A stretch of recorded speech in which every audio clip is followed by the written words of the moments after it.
Dreamy এবং aesthetic চাঁদ সেলিব্রেশনের পর আমাদের তো তর্সই ছিল না যে কখন সকাল হবে। Finally the Eid is here. দীর্ঘ 1 মাস পর আম্মুর হাতের এই নাস্তা এবং ইতির হাতের এই চা আমার কাছে একদম অমৃত লেগেছে।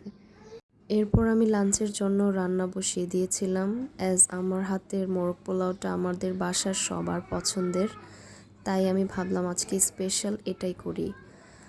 আর তোমাদের কাছে কী বা বলবো, আমার হাত কাটা ছিল, হাত দিয়ে তেমন ভারী কাজ করতে পারছিলাম না, ইভেন হাতে পানিও দেওয়া যাচ্ছিল না।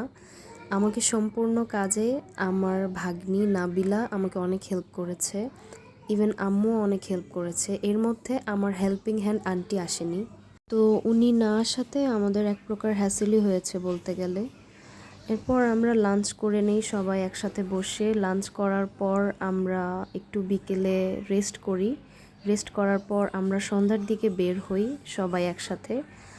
বের হয়ে তো রীতিমতো হা হয়ে যায়, কারণ রেস্টুরেন্টে এত পরিমাণ রাশ ছিল, একটু দাঁড়ানোর স্পেস পর্যন্ত ছিল না, প্রচুর রাশ। ইভেন আপনি যখন অর্ডার করবেন সিরিয়াল ওয়াইজ অর্ডার করতে হবে, এতটা রাশ ছিল।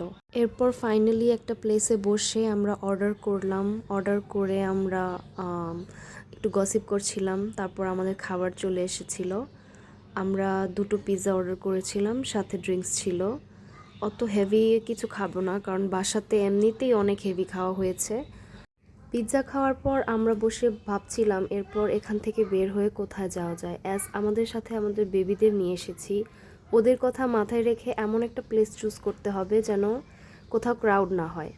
বাট আনফর্চুনেটলি প্রত্যেকটা প্লেসে ক্রাউড ছিল, প্রত্যেকটা প্লেসে মানুষের ভিড় ছিল। সো দ্যাটস ওয়াই আমরা ওরকমভাবে বাচ্চাদের নিয়ে এনজয় করতে পারিনি। এনিওয়েজ আমরা পার্ক লাউঞ্জে গিয়েছিলাম, সেখানে গিয়ে একটু ফটো সেশন করে তারপর আমরা একটু লেকের পাড় যাই।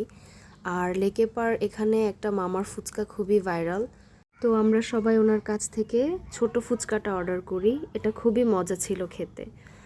আর ফুচকা খাওয়ার পর বাসায় এসে পড়ি, এরপর আর কোথাও যাওয়া হয়নি।